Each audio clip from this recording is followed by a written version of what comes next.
Next theorem, motion on a smooth horizontal plane, कि horizontal plane के ऊपर कैसा मोशन होगा। थ्योरम है, two particles of mass m1 and m2 are connected by a light inextensible string. दो masses m1 और m2 को क्या कर रखा है,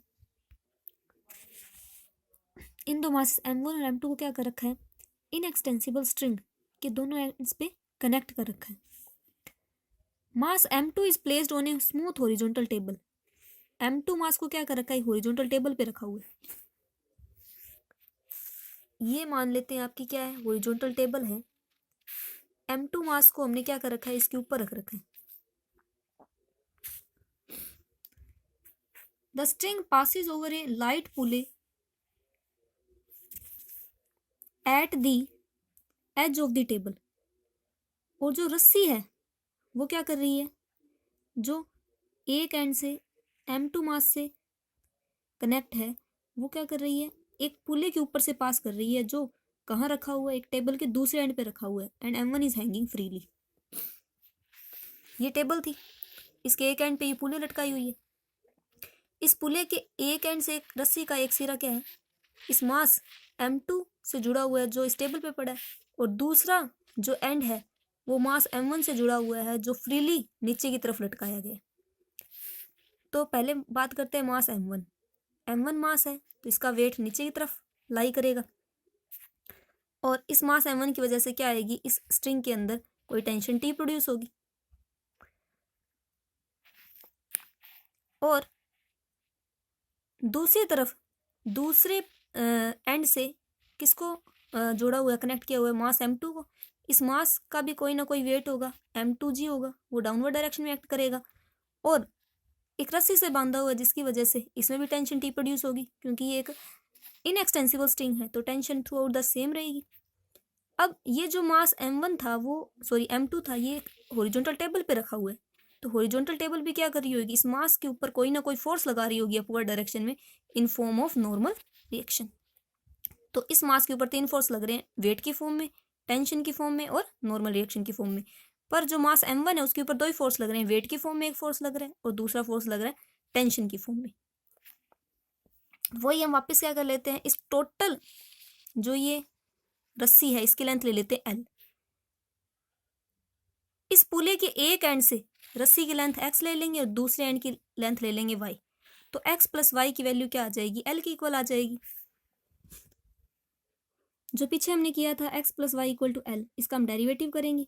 x का डेरिवेटिव t के with respect to dx by dt plus y का dy by dt is equal to, length constant है तो इसका 0।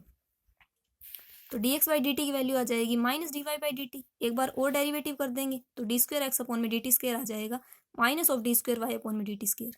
यहाँ पे क्या है, जो m1 और m2 मास के जो वेलोसिटी और एक्सेलरेशन दोनों एक दूसरे के इक्वल आ रहे हैं, पर डायरेक्शन क्या है, माइनस साइन होने की वजह से अपोजिट है।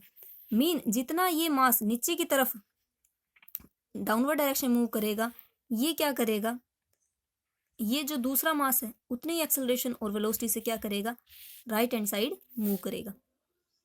तो एफ ले लेते हैं, इन दोनों की क्या कॉमन एक्सेलरेशन है, मतलब सेम एक्सेलरेशन है।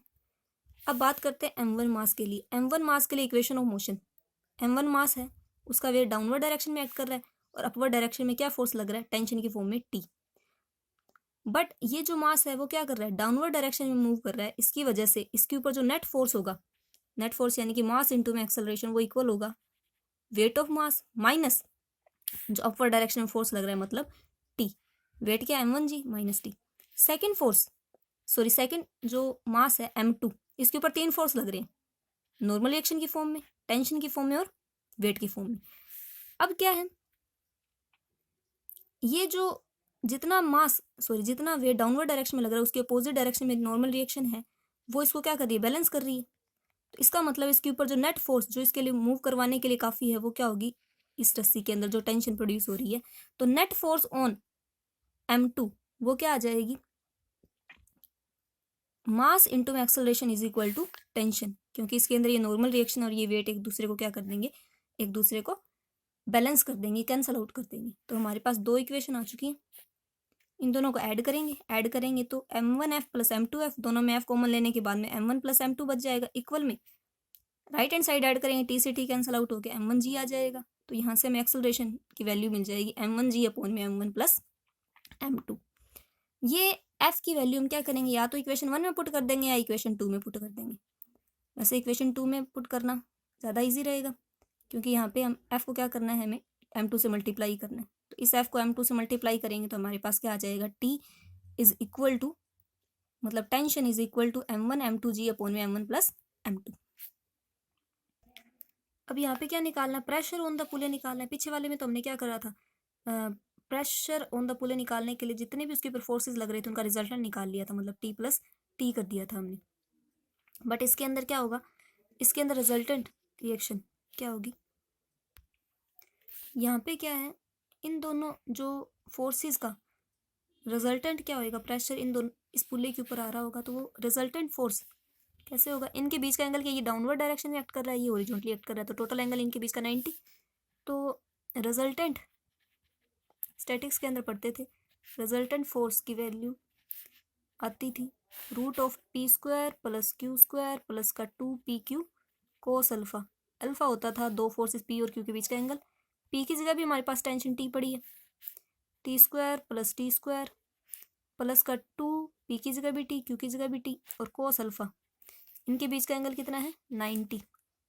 कोस 90 0, तो क्या बचेगा, सिर्फ T square plus T square, T square plus T square क्या हो जाएगा, 2t स्क्वायर का रूट, अब बचेगा √2t। तो √2 और t की वैल्यू पुट कर देंगे तो हमारे पास क्या आ जाएगा, यहाँ से pressure on the pulley, pressure on the pulley को r से डिनोट कर रहे हैं, ये आ जाएगा।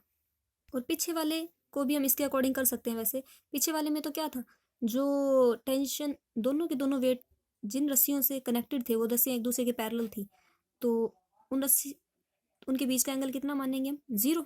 तो कोस 0, पीछे वाले सम में टेंशन टी थी तो T square plus T square आ जाती, प्लस 2tt, यहाँ पे कोस 0 आ जाता, कोस 0 क्या होता 1, तो 2t स्क्वायर बन जाता, यहाँ पे भी 2t स्क्वायर, टोटल कितना बन जाता वो 4t स्क्वायर। 4t स्क्वायर का रूट था 2t, इसका मतलब वहाँ पे रिजल्टेंट जो हमने प्रेशर लिया था वो 2t के इक्वल लिया था। इस फॉर्मूले से भी वो चीज़ निकाल सकते हैं।